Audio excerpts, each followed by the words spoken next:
next speaker is Mr. Rajesh Dalal, Vice President of IT Infrastructure and Security at 𝗥𝗲𝗊𝗏𝗏. Rajesh is a senior technology management professional having 22 years of extensive experience in setting up and managing data center operations, infrastructure planning, security, contact center operations, client servicing in IT sector in India and abroad. Please put your hands together for Mr. Dalal, everybody. Thank you for being patient. I think this would be the last presentation of the day, and it's really tough to be at this point of time because most of the topics the discussion points have already been covered, but I will just try to be a bit crisp and will ensure to complete it within the time frame. So let's go back in history. When did this word cyber security came into existence? So the first program which was able to transmit from one computer to the other was called 𝗏𝗏𝗏 and was written by Bob Thomas in 1971. And the invention of this program led to the first antivirus, which was called 𝗏𝗏𝗏, again in 1971 by Ray Tomlinson.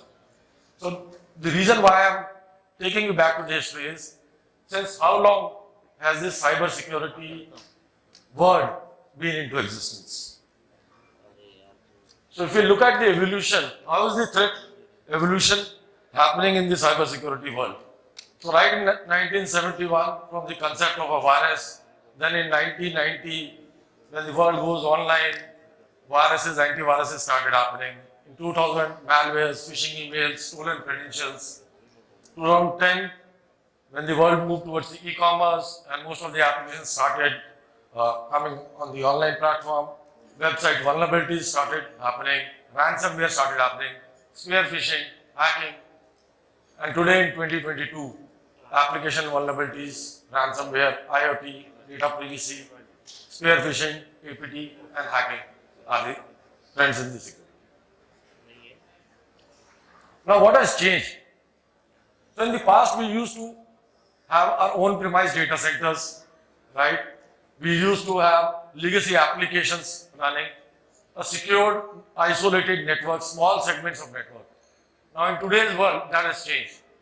World is moving towards cloud. Legacy applications are moving towards SaaS and PaaS, and work from anywhere, any device has become a reality, especially after this pandemic. Now, what are the challenges today which every organization faces? So, there are two factors. One is the internal factor, and the other is the external factors. Right? Internal factors, we talk about data leakages, usage of unauthorized devices, rogue machines. External factors deal with malwares, ransomware attacks, man-in-the-middle attacks, DDoS, web attacks, bot threats, phishing, and industry-specific threats. Industry-specific threats is, I would take an example of solar winds, right? Solar winds was being used across the globe by multiple customers, and one vulnerability had exposed millions of customers and their assets. So, the attacks specific to industries are also increasing. Now, how do we secure ourselves against these external threats? That's the focus of this slide. So, security has to be present in the entire layer of your network segmentation, right? Starting from the edge, where you have your network traffic landing to protect against DDoS attacks. Then you have ATP prevention systems in place. Isolate your networks into small segments. Have security groups, network access lists in place. Have identity and access management solution along with 2FA. Encrypt your data. That's most important. Encrypt your data and tokenize your sensitive information. Especially in today's e-commerce world, tokenization, like RBI, now none of the e-commerce sites are able to save your credit card details because that was the need of an hour. One exposure of data from one entity could expose millions of customers. So tokenization has started happening, which is happening at the MasterCard and the Visa of the world. Then log everything within your application in all the segments, right? Starting from the edge till the request reaches the application log it to a central place, which could be a scene, it could be a commercial product or a homegrown tool. You could use open source as well, like Apache Metron, and have an anomaly detection system in place. Because SIEM can log everything, right? It can correlate your events, help you troubleshoot application issues, right? But security doesn't stop at just looking at the logs, doing correlation of that. You have to find the anomaly, what's happening wrong within my network, right? For example,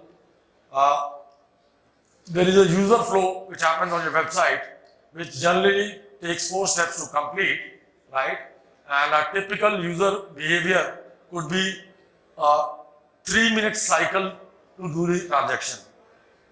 But if you are seeing an anomaly that the user is passing from step 1 to step 4 within 30 seconds, it cannot be a human. It cannot be a human. An alert has to be generated and the attempt has to be stopped.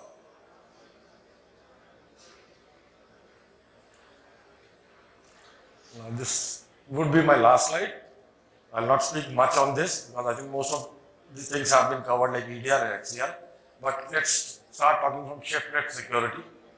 So the best practices, like most of my other colleagues have mentioned, have static application security testing right from the beginning, right? Which is security by design. So when your developers are working on writing that piece of the code, do ensure to do a static application code analysis for the common vulnerabilities, right? But that doesn't stop over there. Next stage you should do is a dynamic application security testing, which would mean the application, the code which has been written is in a running state, and that's where the running level of vulnerabilities could be detected. And services like red teaming could help you in that, or public bug bounties could help you in that. The world is moving from physical hardware to, it moved on to virtual machines and then to containers, right? We scan our physical and virtual machines, right? But now the time, since everything microservices are going on to containers, it's time to scan your container images. Because that's where those small APIs or small codes are being written and could be left vulnerable. Finally, a compliance scans, because that's what the regulatory authorities will need, right? Very soon, like India will be launching the Personal Data Protection Act as well. So, compliance scans have to be in place. Cloud security, I think IAM is a no-brainer. Automation of cloud resources is a no-brainer. Uses of encryption, tools like CSPM will help you ensure that you have a controlled cloud security posture. You have complete visibility on how your cloud environment is working. The most important point today to fight against cyber security threats is anomaly-based detections. So an EDR or XDR, what does it do? Right? It doesn't have those typical antivirus signatures. It looks for anomalies, what's happening within your network, right? And that's where it catches them, blocks them, and removes from your network. Have a SIEM, have anomaly-based bot detection systems sitting right at your edge. Because today, since the world is moving to the cloud, right, and bots hitting your website will increase your cloud cost drastically. So have intelligence built in detecting these bots right at the entry of your network. Right? Use machine learning and AI-based models for your applications from a device security perspective, right?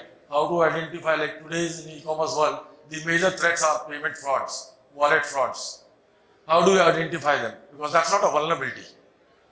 An exposure of an XYZ customer database, right, could lead to usage of the credentials on your website as well, because we have seen people have a tendency of using the same credentials over multiple websites.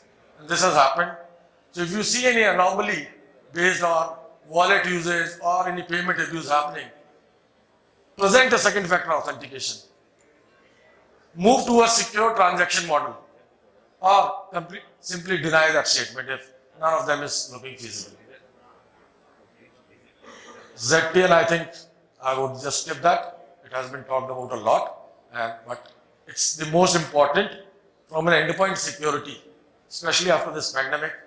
VPNs are a thing of a past. World has moved on, right?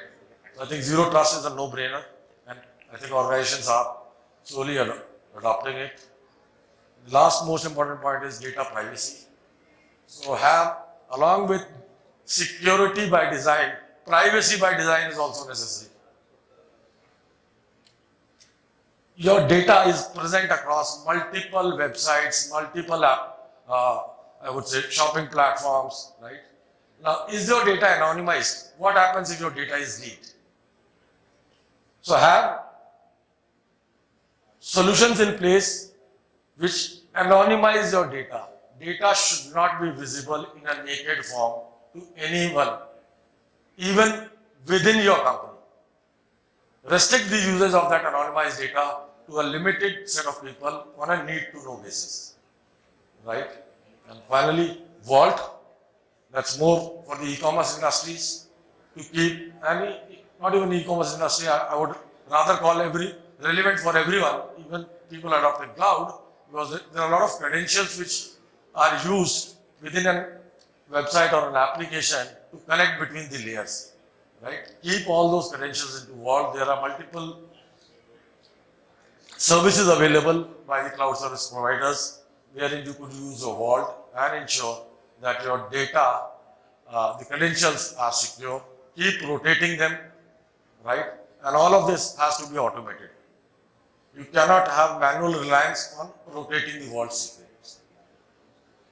I think that's last. Thank you very much. Any questions?